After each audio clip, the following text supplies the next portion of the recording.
जब हम लोग भोजन ग्रहण करते हैं तो मुख गुहा से प्रारंभ होकर ये एक बड़ी नली से गुजरता है और घंटा के बाद 5 घंटा के बाद वो जो है मल द्वार से निकल जाता है, यानी मल द्वार को हम लोग दूसरा नाम, तो भोजन जो है मुख गुहा में प्रवेश करता है। मुख गुहा के बाद ग्रास नली और ग्रास नली के बाद आमाशय। आमाशय नली की अगर हम बात करें, आमाशय नली का में जाने के बाद छोटी आंत के बाद बड़ी आंत और बड़ी आंत के बाद ये हो गया छोटी आंत और यहाँ से ये हो गया बड़ी आंत।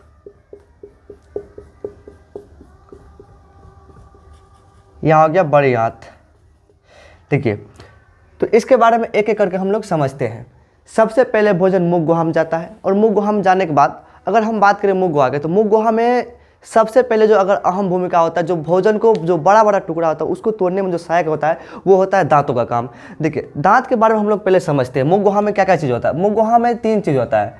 मुख गुहा में 3 चीज़ होता है।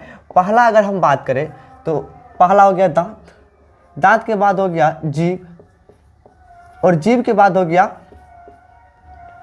ग्रंथि।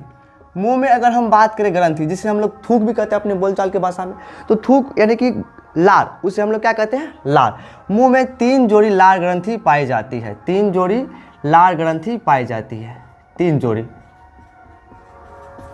मुंह में 3 जोड़ी लार ग्रंथि पाई जाती है। तो पहले दांत को देख लेते हैं एक बार कि दांत का 2 स्टेज होता है। पहला स्टेज जो हम लोग का बचपन में दांत टूटता है, तो सबका टूटता होगा? नहीं टूटता है? बताइए। सबका टूटता है बचपन में दांत। तो बचपन में लगभग 20 दांत टूटता है। और हम लोग अगर बात करें पूरा जीवन काल में, तो अगर एक वयस्क मनुष्य का जो दांत होता है ना, जो 20 को दांत टूटने के बाद फिर से जो दांत आता है, वो दांत को अगर हम बात करें तो वो दांत होता है 32 को। और जो 20 को टूटा है, तो 20 को दांत टूटा है ना, तो 32 और 20 52। अगर हम बात करें पूरा जीवन काल में दांतों का, तो वो दांत हो गया कितना? 52। अगर एक वयस्क व्यक्ति का अगर बात करें, मतलब जो एडल्ट होता है, तो उसका होता है 32 गो, ये होता है 32 गो। अगर आगे का जो दांत होता है, तब पहले हम लोग दांत के बारे में समझते हैं। अगर हम बात करें दांतों का, अगर हम बात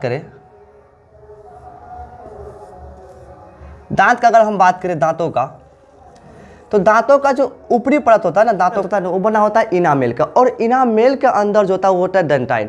अगर किसी व्यक्ति का दांत के ऊपर वाला भाग जो चमकता हुआ दिखाई देता है, जो कैल्शियम का बना होता है, लेकिन वो जो है ना इनामेल, वो दांतों को रक्षा करता है। वो क्या करता है कि मतलब कि इतना स्टिक चीज़ होता है, दांतों को रक्षा करता है। अगर हम बात करें इनामेल अगर ख़त्म हो गया, इनामेल के अंदर जो अंदर वाला भाग होता है जिसे हम लोग डेंटाइन कहते हैं, ये ऊपर वाला भाग दांतों का कहलाता है इनामेल, और अंदर वाला भाग जो हो गया, ये अंदर वाला भाग ये कहलाता है डेंटाइन।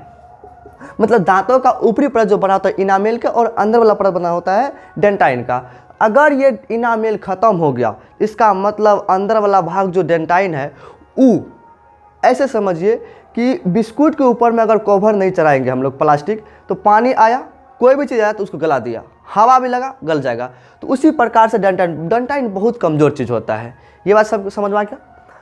उसके बाद दांत को अगर हम देखा जाए तो दांत होता है 4 प्रकार के।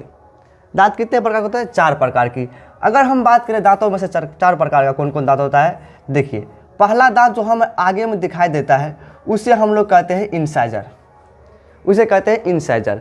दांतों का पहला वाला भाग क्या हो गया? आगे में जो हमें दिखाई देता है वो कहलाता है इंसाइजर। दांतों का आगे वाला भाग इंसाइजर कहलाता है। सबसे पहले हम लोग समझते हैं कि इंसाइजर का जो काम होता है ना, ये क्या करता है? भोजन को काट के अंदर भेज देना। इसका काम बस इतना ही होता है। तो काटने में सहायक कौन होता है? इंसाइजर। इसको हिंदी में कहते हैं कृतक। कृतक का मतलब क्या होता है? कोई भी चीज़ बड़का चीज़ है उसको काट के छोटा कर देना, बस वो क्या कहलाएगा? है कृतक।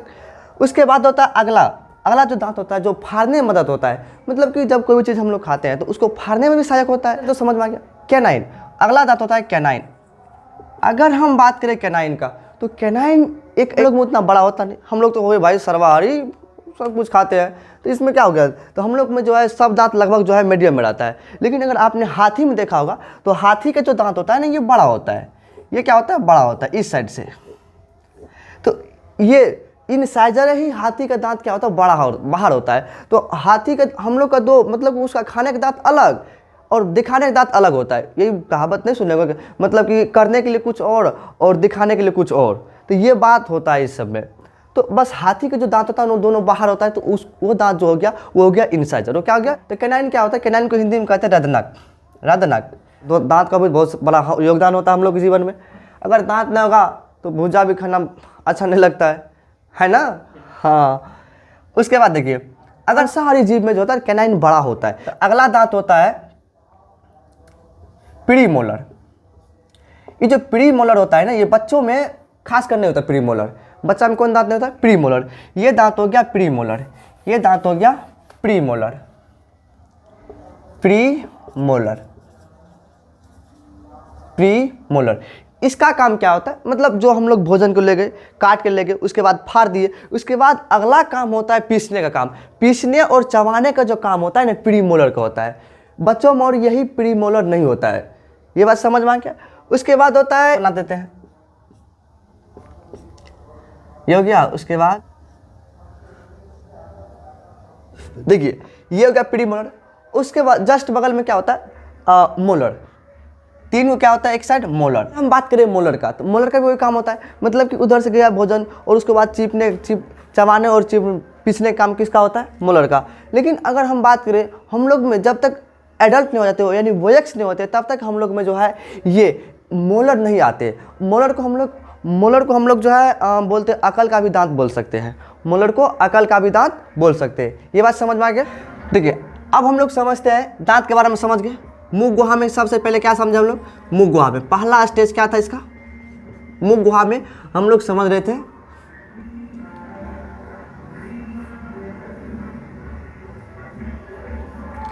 मुंह गुहा में हम लोग समझ गए हैं। देखिए, यह था मुंह गुहा। मुंह गुहा में क्या क्या चीज होता है? दांत होता है, और मुंह गुहा में दांत हम लोग पहला समझ गए। उसके बाद हम लोग समझते हैं कि जीभ का काम क्या होता है मुंह में। देखिए, भोजन को जैसे हम लोग इधर लिए, फिर आप एक बात बताइए, जैसे भोजन को अंदर में ले गए, अब इधर से और उधर से, मतलब इस साइड से उस साइड करने के लिए कोई व्यक्ति होना चाहिए। उसी प्रकार से हमारे मुंह गुहा में क्या है कि ये जीभिया है। क्या है ये? एक प्रकार से जीभिया, एक प्रकार से ये पट्टी है। मतलब उस पट्टी पे गया, भोजन को पलट कर इस पकड़ दे दिया, और मतलब ई मोलर के पास, ऊ मोलर के पास जो पीसने में सहायक होता है उसके पास भेज देता है। तो जीभ का ये बस यही काम होता है। और लेकिन हम बात करें भोजन का जो पाचन होता है ना, मुंह गुहा शुरू हो जाता है। भोजन का पाचन मुंह गुहा से। भोजन का पाचन अगर हम बात करें तो मुंह गुहा शुरू हो जाता है। ये बात समझ में आ गई? उसके बाद होता है लार ग्रंथि। ये क्या होता है? लार ग्रंथि पाई जाती है तो तीन। कितना जोड़ी? तीन को इस साइड ऊपर में एक होता है और 3 को इस साइड होता है। मतलब कुल मिलाकर कितना हो गया? 6 गो। अगर उसको हम जोड़ी में बोलेंगे कितना जोड़ी होता है? 3 जोड़ी। ये हो गया मुंह गुहा। अगला है ये क्या करते हैं? ये क्या करता है? भोजन को जो है मतलब आस्ते आस्ते उतार कर अमाशय तक पहुंचाता है। भोजन को आस्ते आस्ते उतार कर अमाशय तक पहुंचाने का काम करता है। मतलब मुंह गुहा में भोजन है, चबाया, उसके बाद धीरे धीरे भोजन को अस्थिर अस्थिर से उतार कर कहाँ पहुंचा दिया? अमाशय में। तो ग्रास नली आखिर हम लोग कहेंगे किसे? तो मुंह गुहा और अमाशय को जोड़ने वाली वह नली जो इन दोनों में क्या करता है? भोजन को कर्माणु यानी संकुचन के अनुसार भोजन को अमाशय में पहुंचाने का कार्य करती है। तो उसे हम लोग क्या कहते हैं? ग्रास नली। क्या कहते हैं उसको? ग्रास नली। ये बात समझ में आ गई? ग्रास नली नहीं होता है तो आप बचपन में आप लोग एक काम किए होंगे, जो बोरिंग होता है ना, बोरिंग पानी जो निकाला जाता है उसको सिंचाई के लिए जो पानी निकालते हैं, उसमें जो अगर हम लोग ईटा डालते हैं बोरिंग में, तो पानी क्या होता है? हड़क से ना मारते हैं।